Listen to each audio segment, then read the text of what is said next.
Bonjour François et bienvenue dans cette nouvelle vidéo. Je suis vraiment très heureuse de t'accueillir à nouveau aujourd'hui.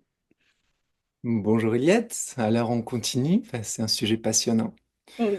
J'aimerais m'adresser à vous tous qui nous regardez. N'hésitez pas à liker les vidéos pour leur permettre d'avoir plus de visibilité et puis la partager encore à un nombre plus grand de personnes si le sujet vous touche. Et puis aussi vous abonner ou commenter, ça permet aussi à la vidéo d'avoir plus de visibilité. Alors aujourd'hui, comme on en avait parlé précédemment, on va parler un peu de l'interaction entre les principes. Parce qu'on a parlé un peu des principes chez l'homme, chez la femme. C'est le fun, l'anatomie, ça permet tout d'un coup de faire des prises de conscience. Oui. Mais aujourd'hui, on va parler de la physiologie. La physiologie, c'est comment l'anatomie, elle se met en mouvement. Puis le mouvement, c'est la vie, donc c'est la partie la plus intéressante. Et surtout, ben, déjà pour comprendre comment ces principes y vivent en nous, c'est des couples.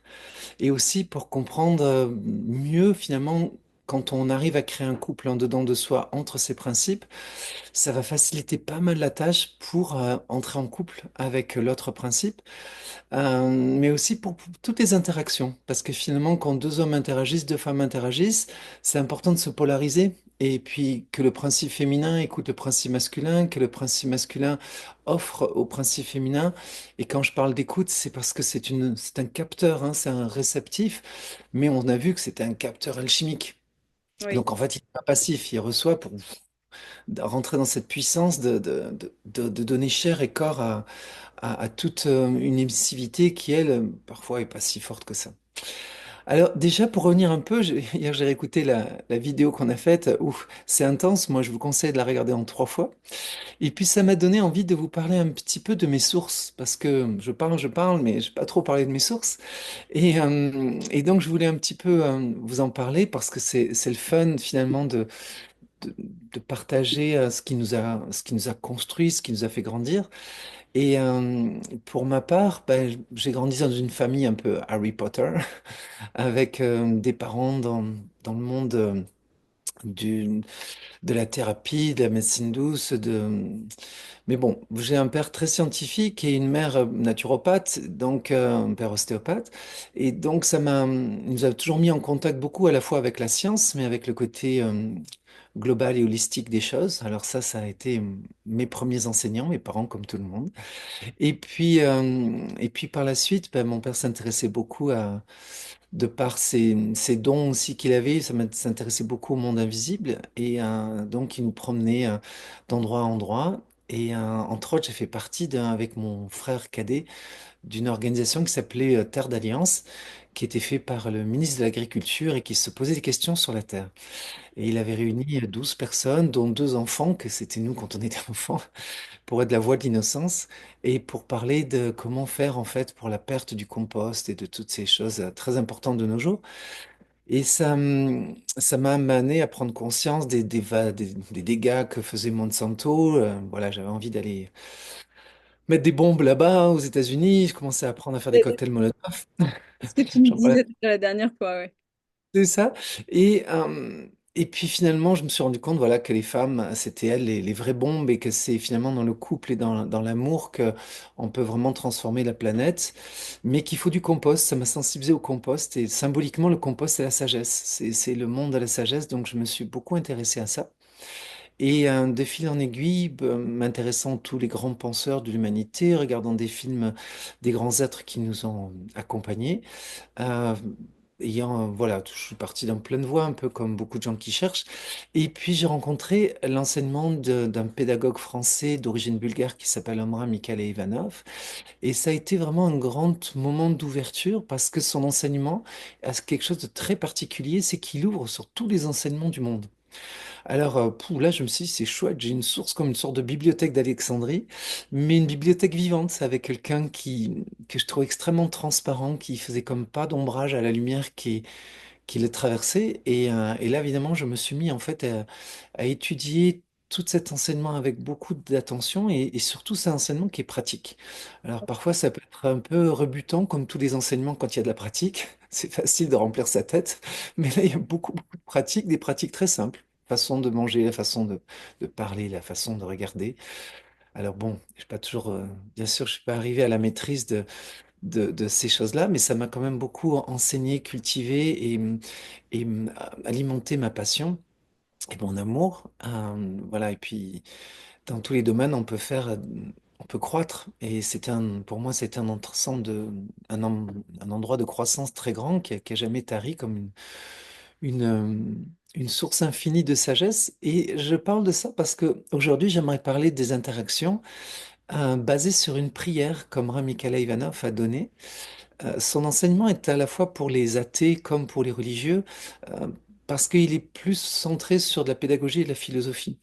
Et c'est ce que j'ai aimé parce que moi-même, ayant été un peu rebuté par un christianisme violent, euh, j'étais devenu un peu athée. Et puis c'est plutôt la physique quantique qui m'a redonné la foi dans la vie, dans l'humanité et dans l'amour. Et, euh, et donc, du coup, ça m'a vraiment apaisé d'avoir un langage qui était à la fois philosophique et qui voyageait entre la science et la religion sans aucune barrière. Donc, entre le féminin et le masculin, on pourrait dire, sans barrière. Et ça prend un être assez androgyne pour faire ça. Et c'est ce que j'ai reconnu en ce pédagogue extraordinaire. Donc, et ça m'a ouvert sur plein de pédagogues du monde, plein de philosophies du monde aussi. Ça m'a permis de découvrir les grandes religions avec les grands initiés de ce monde qui ont ensemencé la pensée humaine. Donc, cette ouverture sur le monde, elle a été vraiment forte, jamais cessé. Et voilà, je voulais partager un petit peu mon parcours pour comprendre qu'au fond, je me fais un peu porteur de ces pensées, elles m'appartiennent pas et c'est ça qui est beau, on en a parlé la dernière fois avec l'intelligence artificielle, on va se rendre compte que les pensées du monde sont à tout le monde et que on les reprend, on les enrichit de son vécu ou parfois on les déforme et s'il faut être tolérant avec nos limites, mais le mieux qu'on peut, c'est de les alimenter avec l'amour qu'on y met pour que ça allume un feu chez l'autre et ça le pousse à aller vérifier et puis aller regarder et expérimenter. L'expérience, c'est quand même la vie. Donc, le but un peu de nos capsules pour moi, c'est que tout ce qu'on échange va pousser à des expériences et changer, euh, comment je dirais, lever le voile de potentiel en nous qui sont infinis. Complètement.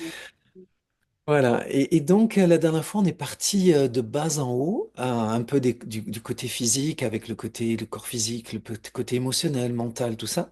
Et aujourd'hui, je vous propose de parler du centre, de partir du centre, voilà, avec cette fameuse prière. Et c'est une prière qui commence comme Seigneur, j'aime ta sagesse, j'ai foi dans ton amour, j'espère en ta puissance et je m'appuie sur elle. Alors, pour les personnes qui, comme moi, dans le passé, ont été rebutées par la religion catholique, vous pouvez transposer Seigneur par la vie. Euh, Moi, j'aime cette dénomination-là. J'ai réussi plus tard à comprendre que la vie et le Seigneur, pour moi, ça pouvait bien se marier ensemble. Et puis, du coup, ça m'a permis de mettre une grandeur sur le côté seigneurial de la vie et le côté du créateur par rapport à la création dans le sens d'une intelligence cosmique. Tout ça, ça a apaisé plein de choses en moi et réconcilié des parties. On a tous une partie qui est scientifique, une plus religieuse et une qui est plus d'action. Donc, cette prière, justement, reparle de ces trois domaines. Et un peu, la dernière fois, quand on a parlé des parties de l'être humain en rapport avec le corps, c'était aussi dans une forme de symétrie avec, vous vous souvenez, le plexus solaire qui est lié au plan mental et avec son homonyme qui est le plan de la sagesse avec le cœur. Et, on ne voit bien qu'avec le cœur. Et donc, avec ces deux choses ensemble, c'est là où on va voir notre premier couple pour l'individu. On va parler de couple d'abord pour l'individu, et après on parlera du couple À pour quatre. l'environnement. Ça te va? Ouais, parfait, c'est parfait.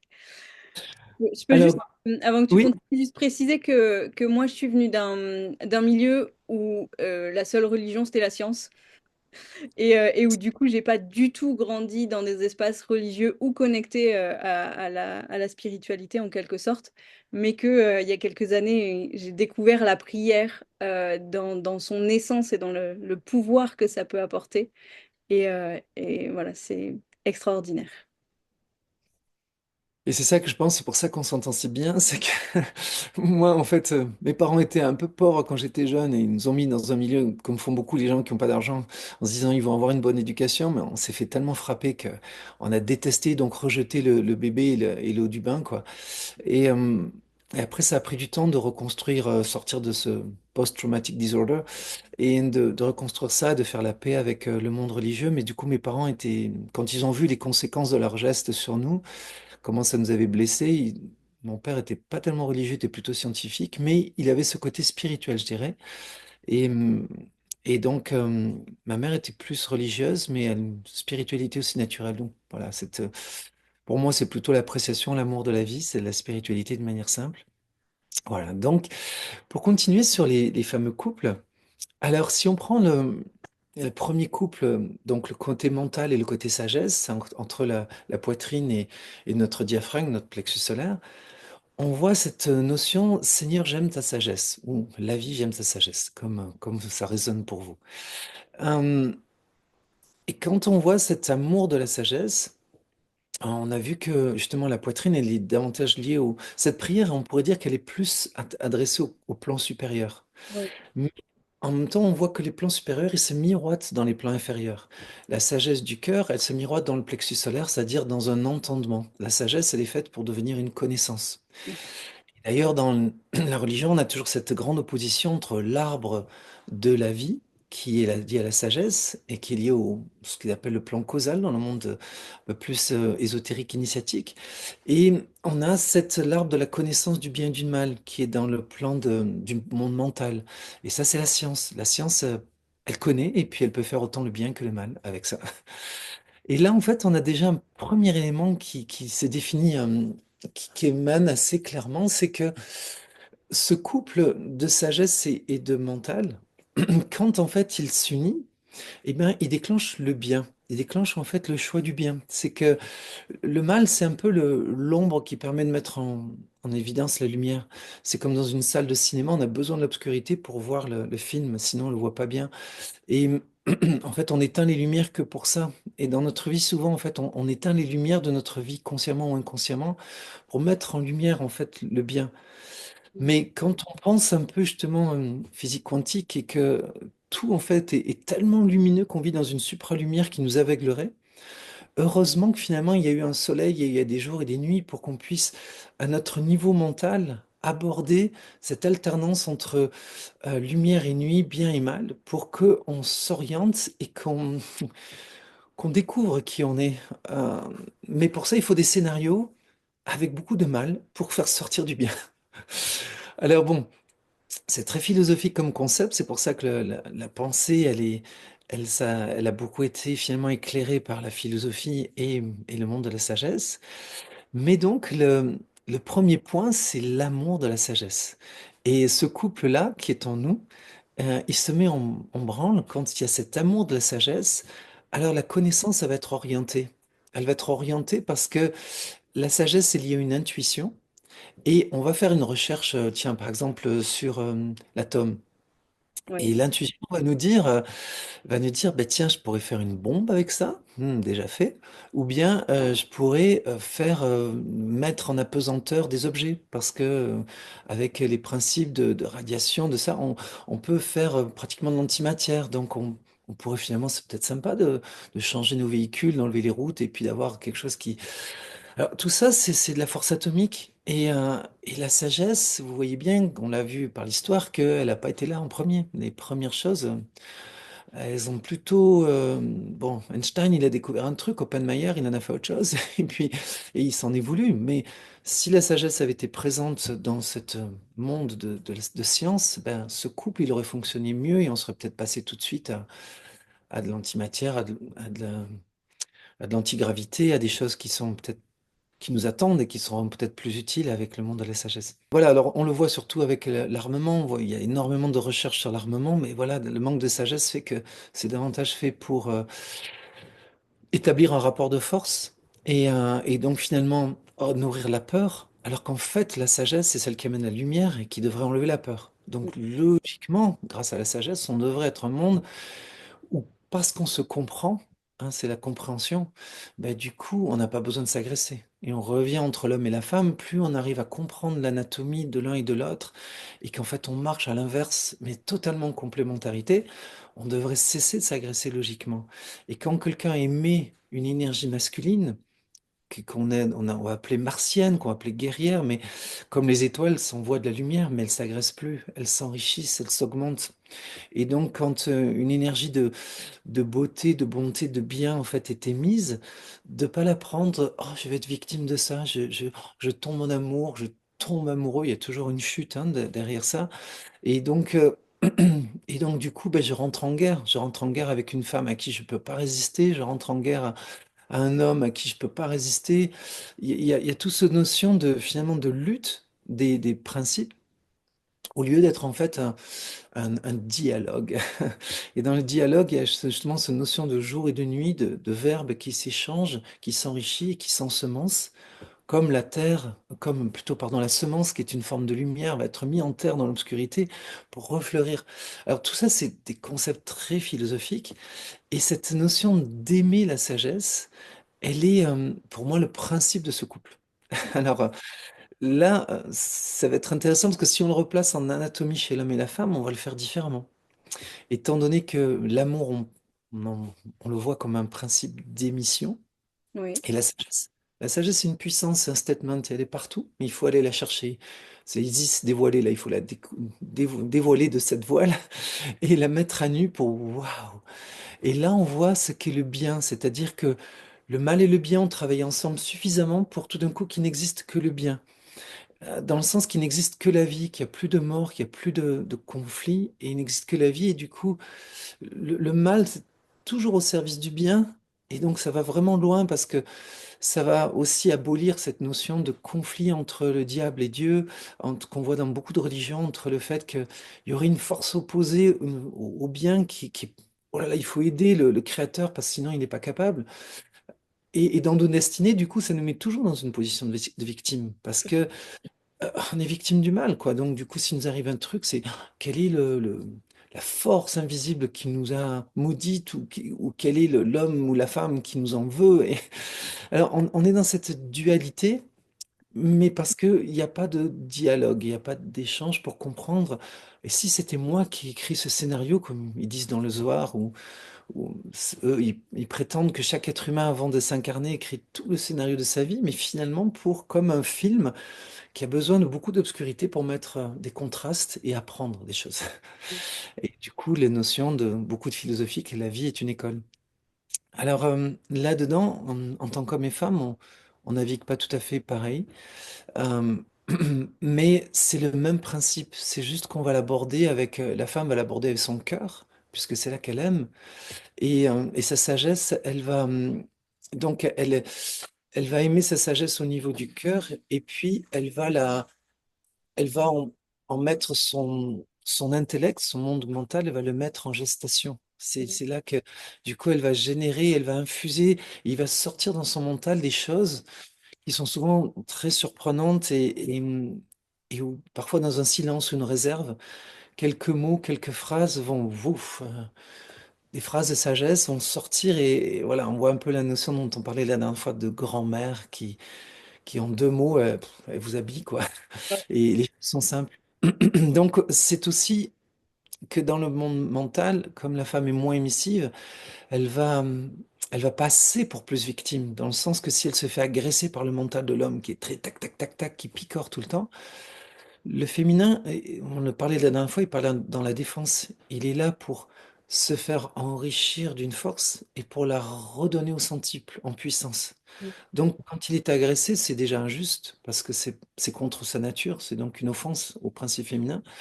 Et c'est pour ça que souvent les femmes bien, puisqu'on parle du bien à cet endroit-là, elles vont pas savoir se défendre souvent.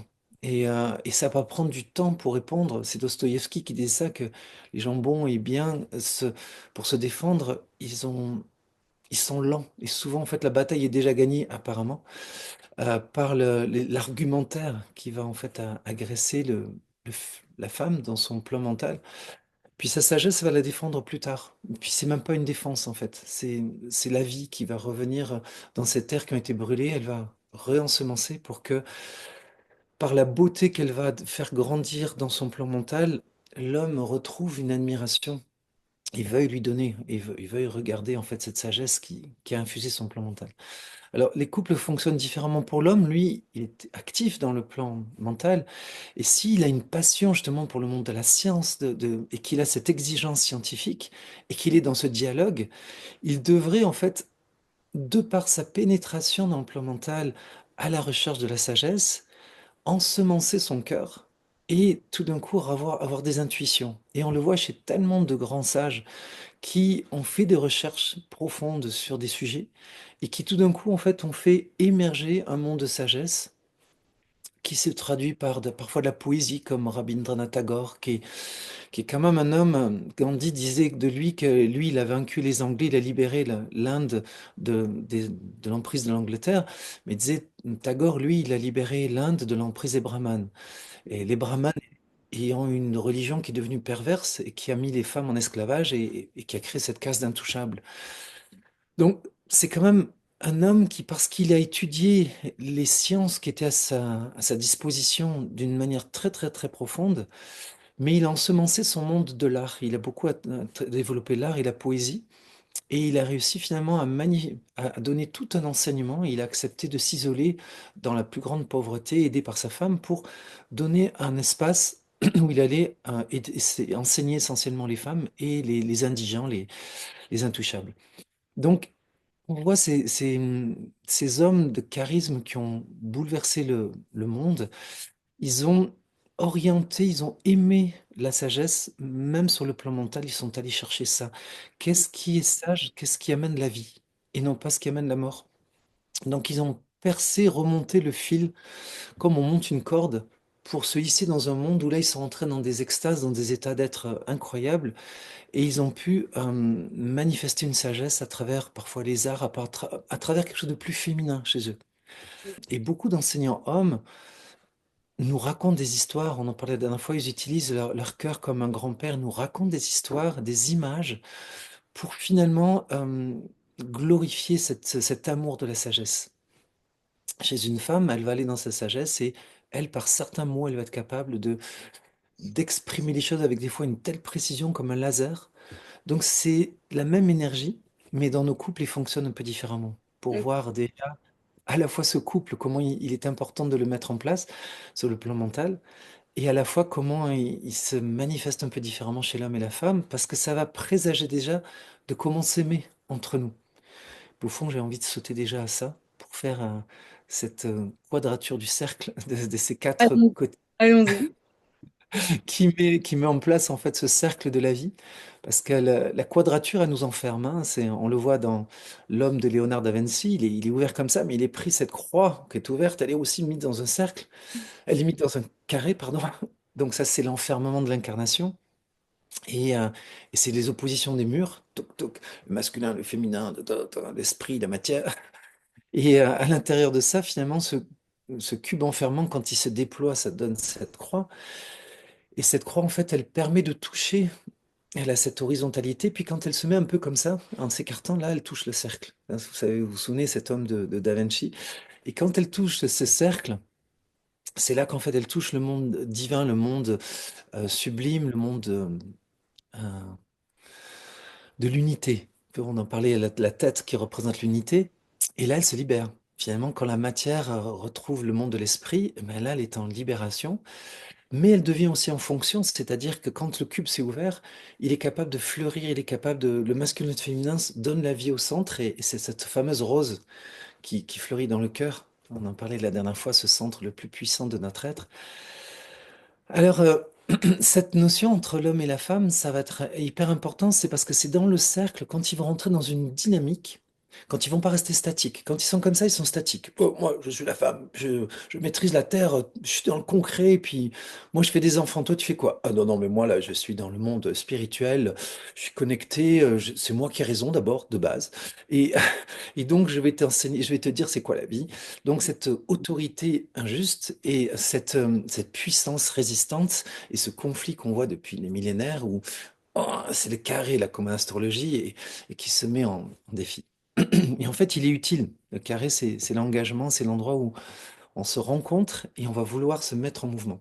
Et Mhm. dès qu'on se met en mouvement, ben c'est ça, c'est justement les mains se mettent comme ça, c'est la roue qui tourne. Si vous faites une roue, vous pouvez pas faire une roue comme ça, hein, vous allez vous prendre tomber sur la tête. Si vous vous mettre en mouvement, ben faites une roue en gymnastique, c'est comme ça. Et les jambes elles sont écartées. Et ça, c'est vraiment l'idée la plus belle, c'est la roue de la gymnastique. Dès que l'être humain se met comme ça, c'est-à-dire qu'il accepte de mettre, la femme accepte de mettre son principe de matière, elle veut l'élever, et l'homme, son principe de verticalité, il veut l'écarter, il le met dans une forme de probabilité. Ça a été un grand conflit entre Einstein et je me souviens plus un scientifique. Quand Einstein, la fameuse phrase quand il disait Dieu ne joue pas avec les dés, il était dans sa rigidité en physique quantique. Il pensait qu'il y avait un déterminisme. Et finalement, il y a un Allemand, je ne me souviens plus lequel, pardonnez-moi, mais qui lui a repris ses travaux, était en conflit d'ailleurs, ils ont eu des échanges un peu difficiles, parce que lui, il a amené justement cette notion de probabilité. Et dans la probabilité, c'est parce que ça nous donne toujours un libre arbitre. Mhm. Sinon, tout est déterminé. Et la vie vaudrait pas le coup, parce que finalement, on l'a écrit, tel machin, et puis bah, ça va se dérouler. Oui, on a écrit un scénario, mais dans ce scénario, le jeu d'acteurs qu'on va jouer dedans va tout changer.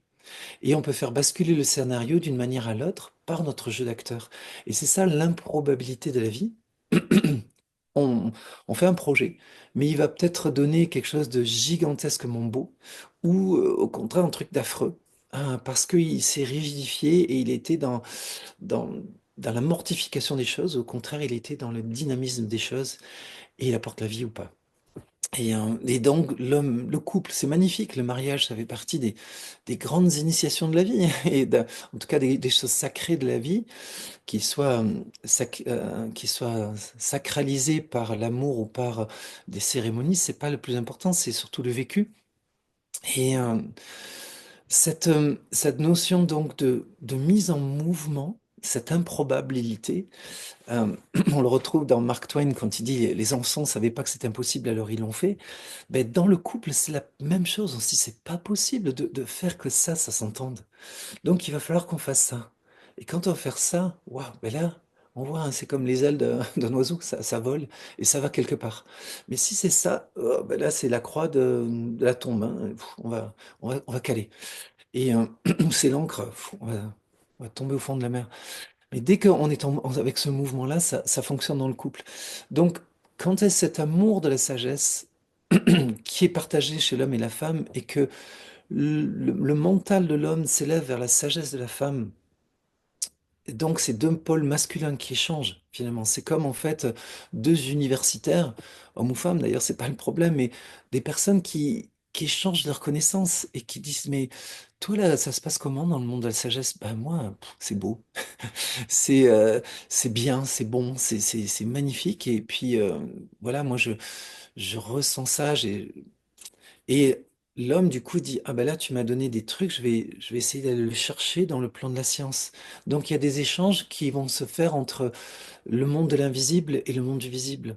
Et on le voit, la plupart des chercheurs qui étaient des gens souvent athées, tout d'un coup, quand ils sont arrivés à un niveau de leur recherche, boum, ils ont dit, ah, j'ai rencontré Dieu. C'est fou ça. C'est vraiment la grande. C'est arrivé, hein, je veux dire. Voilà, c'est la grande classique. Et ça, c'est la normalité finalement. C'est ce qu'on devrait tous atteindre. Et d'un autre côté, il y a ce plan causal, enfin ce plan de la sagesse masculine qui est un état d'écoute profond, un état de vibration intérieure, cette écoute du cœur. Et puis, et à la fois enfin ça c'est dans le féminin, dans le féminin de la femme. euh, Et puis dans le masculin, dans le féminin de l'homme, il y a aussi cette notion d'essayer d'être réceptif et d'écoute du plan mental. Donc ces deux notions entre l'homme et la femme de mouvement, finalement, il se passe beaucoup dans l'admiration, parce que dans l'amour, il y a toujours cette notion d'admiration. On en parlait la dernière fois dans la capsule. C'est que dès que la femme se met en admiration de cette pensée qui cherche à tout comprendre et à tout savoir, elle a envie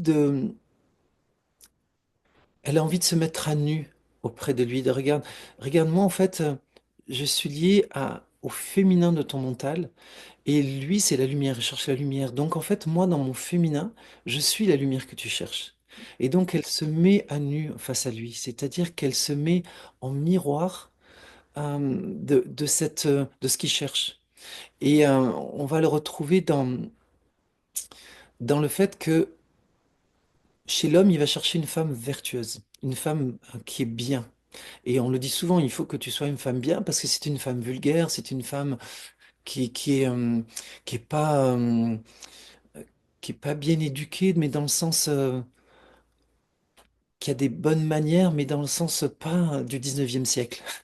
Dans le sens, dans le sens de une femme qui fait le bien, qui cherche le bien. Et une femme qui cherche le bien, elle représente cette intelligence. Elle représente en fait l'intellect dans toute sa splendeur. Et quand une femme est bien, ça veut dire qu'elle est intelligente. Mm. Et si elle ne... Parce qu'une femme qui est bien va bien élever les enfants. Une femme qui est bien va toujours nous aider à trouver des solutions pour tout. Tandis qu'une femme qui cultive le mal, c'est-à-dire qu'en fait qui se nourrit de quelque chose qui est pervers, de quelque chose qui est tordu, de quelque chose qui est sombre, elle va amener beaucoup d'épreuves à son mari, il va essayer de la comprendre, elle va amener de la maladie mentale, elle va amener des choses qui sont dans, dans l'obscurité. Et lui, il va devoir aller chercher la lumière dans cette obscurité-là. Ça va pas être évident. Et donc l'homme va pas être attiré trop par ça parce que lui, il veut chercher à mettre en mots, en lumière, le bien. Mais pour ça, il a besoin d'en face d'un alter-ego qui est le bien. Et ça, la femme, comment elle est bien? C'est par son intuition, c'est par son couple intérieur. C'est quand elle se lie, quand elle aime la sagesse, bah, dit, ben, si je donne une claque, ah, quel bien je vais faire. Alors, si mon enfant est allé trop loin, ben, finalement, c'est peut-être ça qui va le réveiller et ça peut être du bien. Mais la plupart du temps, si je la donne parce que je suis énervé, parce que j'en peux plus, ben, mon enfant, il va plus trop m'aimer, il va me rejeter, je vais casser la famille. Et quand la femme est bien, ben, elle va aussi admirer son mari dans sa recherche du bien. Elle va l'encourager. Et lui va l'admirer parce qu'elle est le bien.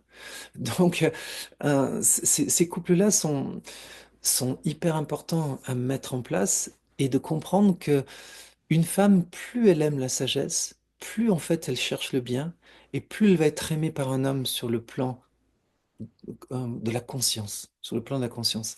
Et pour un homme, plus en fait il est, il est le bien dans le sens que plus il est la sagesse, puisque lui, dans son féminin, dans sa puissance, il est la sagesse, et plus il se tourne, son plan masculin se tourne pour aller ressentir, c'est quand ressenti, puisque c'est du féminin, pour ressentir la sagesse dont il est porteur, dont il est pétri, dont le monde a été fait, et qui cherche finalement à exprimer cette sagesse qu'il ressent à l'intérieur de lui, donc c'est son couple à cet endroit-là, dans sa conscience, lui, il faut qu'il rentre en dedans de lui pour pouvoir aller chercher intuitivement cette sagesse dont il est porteur, cette beauté en lui, elle est cachée.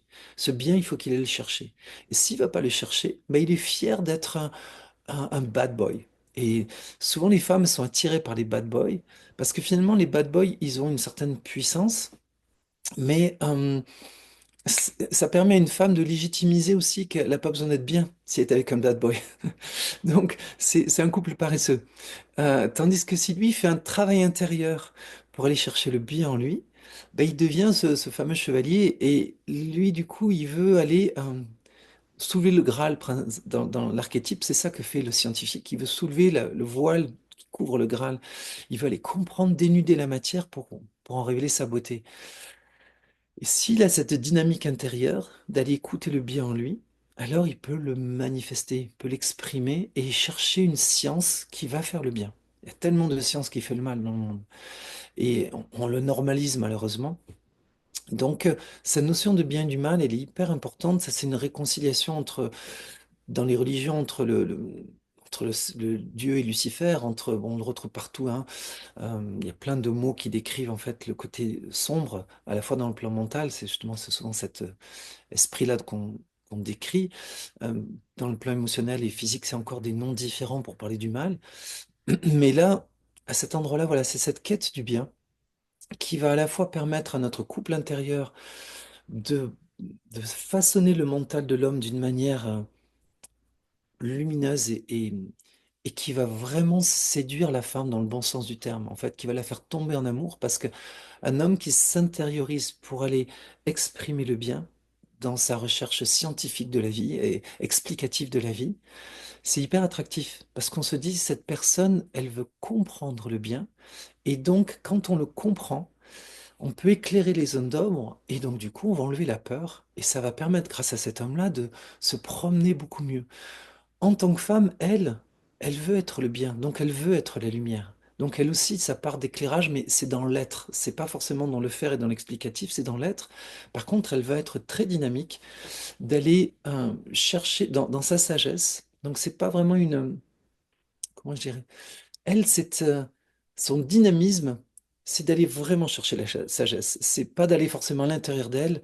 Ça peut être d'aller rencontrer sa grand-mère et de discuter avec elle. Ouais. Et dire, maman, toi qui connais la vie, toi qui sais ça, rappelle-le-moi. Mm. Je veux juste m'en souvenir. Et comme ça, je sais ce qui est bien de faire pour mes enfants, pour ma famille, pour moi-même, pour mon mari, pour la société, pour tout ça. Je veux mettre ma vie au service du bien. Mais juste rappelle-le-moi. Ouais. Et parce qu'elle l'a, elle l'est.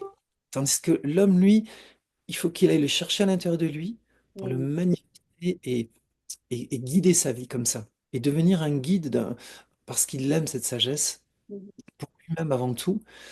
Et après, dans le couple intérieur, ben, en éclairant euh, l'écran de ce qu'est cette sagesse que porte cette femme, ce bien qu'elle porte, ils se miroitent l'un l'autre. Mhm. C'est pas du tout à sens unique, hein, la femme va aller rechercher cette mémoire et dire à l'homme, et attends, mais souviens-toi. Donc elle va fonctionner au niveau de ce couple de la conscience. À l'homme, souviens-toi, t'es fait pour quoi? T'es qui? Donc, pour ça qu'elle a ce côté extrêmement philosophe, cette philosophie, mais attends, t'es pas un singe là, t'es un être humain. Pourquoi tu te comportes comme ça? Mais de quel droit tu fais ça? Et elle va souvent avoir ce côté de s'insurger à un moment donné pour rappeler à l'homme qu'il est quelqu'un de bien. Et souvent, il y a tellement d'hommes qui se sont comportés tellement mal et qui cherchent une femme pour les purifier, pour leur rappeler que c'est quelqu'un de bien. Oui. Oui. Et je trouve qu'on le voit beaucoup aujourd'hui, où les femmes vont avoir du mal à l'exprimer, ça. Et du coup, vont le garder, le garder, le garder jusqu'au jour où ça pète et où du coup, il n'y a plus aucun échange, plus aucun dialogue possible. Et Exactement. on voit que c'est assez souvent dans les clashs au sein des couples, etc., qu'en fait, c'est quelque part, entre guillemets, une incapacité ou une méconnaissance de pouvoir accueillir l'autre comme il est et dans tout ce qu'il a à offrir de cette complémentarité qu'on peut trouver l'un avec l'autre. Ouais, et tu vois, quand tu parles de la femme qui subit, justement, on l'a vu dans son côté féminin, et qu'après ça explose et c'est trop tard. Et c'est vrai que c'est trop tard, la bataille est perdue, et c'était dommage de rentrer dans la bataille. Et il y a cette notion que les hommes souvent se posent la question, mais comment ça se fait qu'elle me voit tellement comme un mec bien, alors que je suis un gros nul? C'est super fort ça dans les couples. Et souvent, moi je suis admiratif de voir toutes ces femmes qui aiment des hommes, et moi je les vois, ces hommes-là, je me dis, putain, mais comment elle fait pour aimer un mec pareil? Il est tellement frustre, tellement rustre, tellement agressif, tellement dominant, tellement cache-lac, c'est comme ça, et puis pas autrement, et bête en fait, bête, le contraire de la sagesse et de l'intelligence. Puis cette femme, elle continue à l'admirer, mais au fond, elle projette sa lumière sur lui et elle se dit, mais moi, je suis dans le bien, j'aime le bien. Donc, forcément, lui, je vais juste être patiente et attendre qu'il arrête d'être alcoolique, qu'il arrête de se droguer, qu'il arrête de frapper les enfants, qu'il arrête de me violer tous les soirs. Il va arrêter parce que je sais que c'est quelqu'un de bien. Il est fait pour. Je sais qu'en dedans de lui, et c'est là où elle est clairvoyante, en dedans de lui, son monde intérieur est lié au bien. Et c'est vrai, c'est son monde de sagesse. Et s'il se met à m'aimer parce que moi je veux manifester le bien, il va finir par entrer dans son monde intérieur et là ça va être extraordinaire, on va être une apothéose et en tant que couple, cette quadrature du cercle elle va se mettre à faire la roue. Et là, c'est ça le chakra, hein, c'est la roue qui tourne. Et là, notre conscience en tant que couple, mais elle va être magnifique, on va illuminer le monde. Donc ce désir du bien de la femme, il est tellement saint. Et quand on parle que les femmes sont des saintes, la sainteté, elle est au niveau justement de ça, de la sagesse. Et le principe de la sagesse, on le voit dans toutes les traditions, c'est cette auréole au niveau de la tête, au niveau de la conscience, au niveau de la tête. Et on parle beaucoup des saintes. Des saints, il y en a aussi, mais des saintes, il y en a beaucoup, beaucoup. Et c'est Dans la vie de tous les jours, on voit ces femmes dans le sacrifice qui acceptent des choses sans rien dire et qui continuent à aimer malgré le mal qu'on leur fait. Alors ça, c'est super beau de comprendre ce couple pour que les hommes prennent leurs responsabilités parce que sur le plan mental, c'est eux qui doivent aimer ça, ce bien. Qu'est-ce qui fait qu'un homme va choisir de quelque part aller vraiment servir cette sagesse? Ben, c'est ça le libre arbitre. C'est exactement ce que... Parce que aimer, c'est un choix. C'est là où on voit que aimer, c'est un état de conscience. C'est l'état de conscience, c'est le bien. Je veux aimer faire le bien et je veux aimer comprendre le bien et produire le bien. Et tant qu'un homme n'a pas assez souffert pour se mettre au service du bien, jamais il va rentrer à l'intérieur de lui pour trouver cette sagesse et jamais il va être capable d'apprécier le bien que fait une femme naturellement dans sa pensée par son état d'être qui cherche le bien. On a confié les enfants aux femmes sûrement pour cette raison-là. Parce que pour l'homme, il faut qu'il ait rencontré son obscurité, qu'il ait fait face à ses démons, qu'il ait rencontré voilà, son démon intérieur pour arriver à l'intérieur et se dire, oh, mon Dieu, mais je fais que de bien. Mon être, en fait, il fait que de lumière. Et il est temps que je mette ma voix, ma recherche, mon regard au service du bien et d'admirer la femme dans ce qu'elle est de bien. Alors là, quand le couple est établi comme ça, c'est pour ça que c'est important de prendre du temps avant de se mettre en couple, pour établir ces choses-là. Quand on ne cède que sur le plan physique parce que voilà, il y a une attraction qui est naturelle et normale, mais qu'on n'a pas établi le temps pour comprendre si est-ce que c'est un gars bien, est-ce que c'est une fille bien, et être bien, c'est juste est-ce que j'ai fait le choix.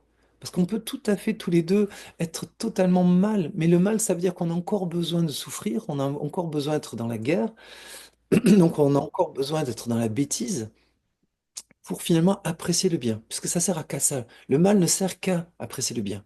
Il a une fonction hyper importante et quand on comprend qu'il est au service de ça, quand on se fait mordre par la vie, c'est toujours se poser la question, quel est le bien où la vie veut m'amener à comprendre, à me souvenir, parce que je l'ai oublié ou alors à aller plus loin dans le bien. J'ai compris plein de trucs bien, mais je veux aller plus loin. Si je veux aller plus loin, il faut que j'ouvre, il faut que ma roue, elle s'ouvre. Il faut que... Ah, j'ai compris le bien, mais là, je suis devenu statique. Ben non, la vie, elle va pas accepter ça. Donc, elle va me mettre dans un mal, je vais mourir de ça, et pourtant, réouvre les mains, remets-toi en mouvement. Et donc, il y a des mâles qui sont éducateurs pour aller plus loin, et il y a des mâles qui sont résurrecteurs, qui sont là parce qu'on se mortifie avec notre ouais, moi, je suis quelqu'un de bien, me dire comment ça marche la vie. Et ben non, c'est finalement, on croit qu'on a le bien, mais finalement on fait le mal. Et c'est une dynamique. Voilà. Donc, La vie cette n'aime é- pas quand le mouvement s'arrête, hein. la vie déteste ça. Donc, il faut accepter d'être toujours dans cette improbabilité qui dérangeait Einstein, cette relativité. Voilà, quand on parle de relativité, ouais, on est une croix, mais elle est comme ça. Quand elle est comme ça, elle est en vie. Quand elle est comme ça, elle est en mort. Et donc, et quand elle est comme ça, c'est simplement pour symboliser le mouvement. Ouais. Là, on est fait à cette quadrature du cercle. Et le couple doit être tout le temps comme ça. Donc, dans la dynamique du bien, même si on se dit, tiens, j'ai trouvé une fille bien, j'ai trouvé un gars bien, il faut tout le temps que ce bien soit remis en cause. Il faut Mhm. tout le temps qu'il y ait un dialogue de Eh, chérie, comment on pourrait faire ça mieux? Comment on fait ça avec les enfants?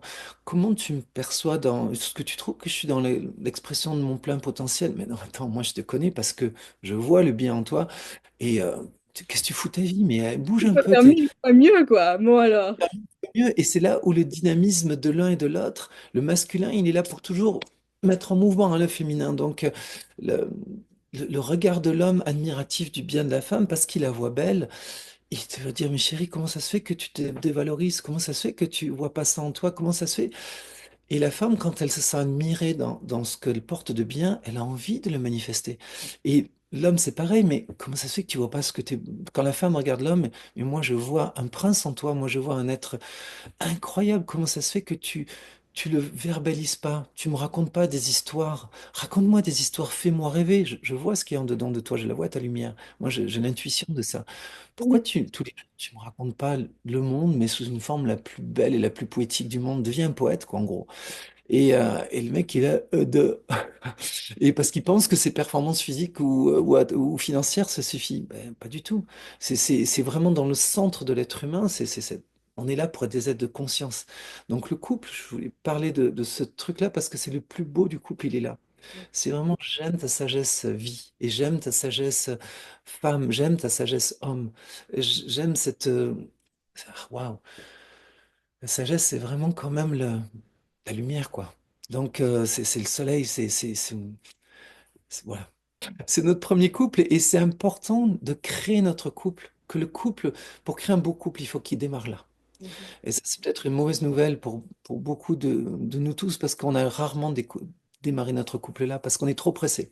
Tellement, on se sent tellement seul qu'on va se servir de nos corps et de voilà, de cette dynamique qui est très matérielle pour faire un couple et après on est déçu parce que on l'a pas établi là. Et quand je dis l'établir là, c'est que c'est le mettre en vie et en mouvement. C'est pas juste de trouver un gars bien, une fille bien, parce que on est tous à des degrés différents du bien. Et donc, on va chercher surtout un bien qui nous ressemble, hein. Donc, je me sens une fille bien, je me sens un gars bien, je vais trouver une fille qui a mon bien. Et alors, ça peut être du bad boy au grand sage, au grand philosophe, mais en fait, au fond, on s'associe parce que, par atome crochu inconscience, dans des notions de biens qui nous sont équivalents. Mais une fois que ce bien est établi, c'est dans le mouvement que la roue va faire une spirale et elle va aller être dans un bien de plus en plus grand. Donc, normalement, un couple qui s'est entendu sur le plan de la sagesse, ils rentrent dans une spirale et puis ensemble, ils peuvent aller mais un bien, mais de l'infini, qui a plus qui a plus aucun arrêt en fait, hein. Et c'est là où le couple, Grandir en fait, à partir de ce moment-là. c'est ça, c'est le symbole de Shiva, tu vois, de la danse de Shiva avec sa femme, qui rentre dans, ok, on rentre dans, on se pose une petite question de niaiseux et on découvre tout l'univers. C'est le principe du scientifique, hein. Il se pose une petite question. Et dans son couple intérieur, ou bien en travaillant avec une femme intelligente, il va, il va réussir ensemble en tant que couple, découvrir les mystères les plus profonds. Et on voit beaucoup avec de nos jours la physique quantique, mais on le voit même dans plein de trucs. Je parlais de microbiologie. En biologie, on découvre des choses, le microchimérisme, comprendre que les cellules de l'enfant vivent dans les cellules de la mère, et ça donne il y a tellement de découvertes, bien plus que la physique, hein. Cette physique quantique a été vraiment, je trouve, celui qui a ouvert un monde. Mais dans toutes les sciences maintenant, dans la pédagogie, on se rend compte que waouh, la pédagogie est en train de faire des sauts quantiques, hein, pour parler, rendre honneur à la première des sciences qui a ouvert le monde de l'invisible.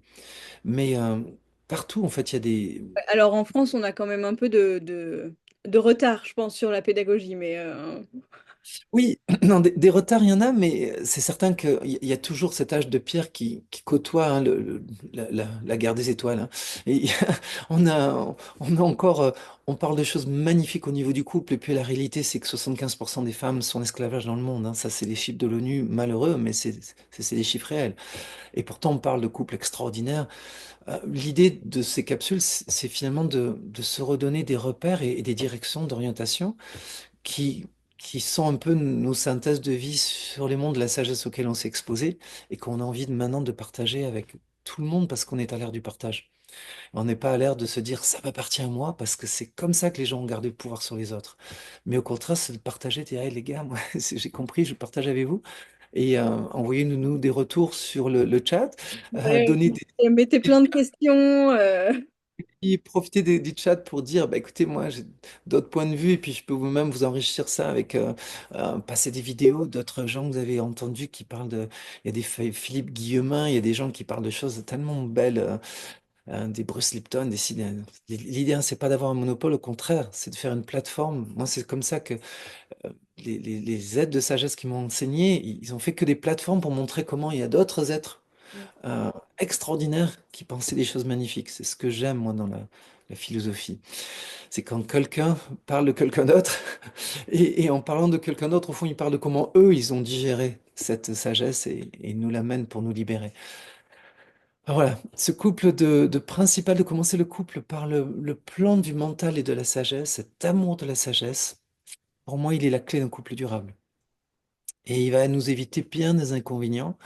Et il va permettre, peu importe son niveau de sagesse, du moment qu'on l'aime, ensemble dans le couple, à l'intérieur, en tant que couple intérieur et en tant que couple de quadrature, on va aller dans ce cercle. Et si on s'ouvre à plus de sagesse, en fait c'est surtout ça, si on s'ouvre à plus de sagesse, c'est-à-dire à plus de bien, pour traduire la sagesse comme la quête du bien, quête du bien c'est la lumière, c'est la quête, c'est ce qui est chaleureux, c'est ce qui est lumineux, c'est ce qui apporte la vie, la quête de la vie. Là, le couple, il a toutes les chances d'évoluer peu importe d'où il part, mais quelque chose de magnifique qui va émerveiller le monde. Alors, moi, je pense à ces couples qui, dans la tradition, on dit que c'est la rencontre des âmes sœurs, comme on dit que pendant toute nos vies, on va rencontrer 12 fois notre âme sœur qui va marquer nos 12 vertèbres dorsales et nos 12 côtes et faire cette fameuse Torah ou cette justice dans laquelle on va devenir un être juste, en fait, c'est-à-dire aligné avec le bien. Et dans les traditions, on dit que le couple qui a créé le Taj Mahal, c'était leur dernière rencontre de leurs 12 vies ensemble. Et avant de devenir des êtres illuminés qui ont plus besoin de s'incarner, mais qui peuvent s'incarner pour faire le bien, justement, eh bien, ils laissent en général ces couples-là un des, une des grandes merveilles du monde. Bon, on dit qu'on n'a que 7 merveilles du monde, ça ferait que 7 couples qui sont arrivés, ça fait réfléchir. Mais en réalité, il y a eu plein de merveilles qui ont été détruites à travers les âges. Et puis, il y a des choses qui sont invisibles, qui ne se voient pas. Mais il y a des couples qui arrivent jusqu'à faire des choses tellement visibles. Quand on y est, ça se passe de mots. On voit ce que c'est le bien. Ouais. Et, et donc, cette notion du bien va nous amener au deuxième couple, intérieur et extérieur, qui est le couple du bon. On va passer du bien au bon. Et le bon, ce qui est génial, c'est que ça amène le bonheur. Et ça, on adore ça. Alors le bien, des fois, on est un peu relentless, on est un peu résistant au bien. On se dit, bon, c'est un peu pénible, faut étudier, faut aller à l'intérieur de soi, il faut le bien, c'est gavant des fois, hein. Pour ça que je trouve qu'il faut Oh, oui. partir de la partie la plus difficile, parce qu'au fond, en bout de ligne, à la fin de sa vie, on se dit, est-ce que j'ai fait le bien ou le mal? C'est ça qui reste, hein. Mais le bon est plus attirant, parce qu'il nous amène du bonheur, et puis le bon, c'est bon. C'est c'est gland à dire, mais c'est tellement ça. Et c'est, voilà, d'où l'idée de partir du premier, du bien.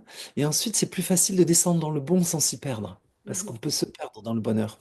C'est tellement bon que on peut même être égoïste dans le bonheur. Donc, le bon, j'en fais juste en fait une publicité.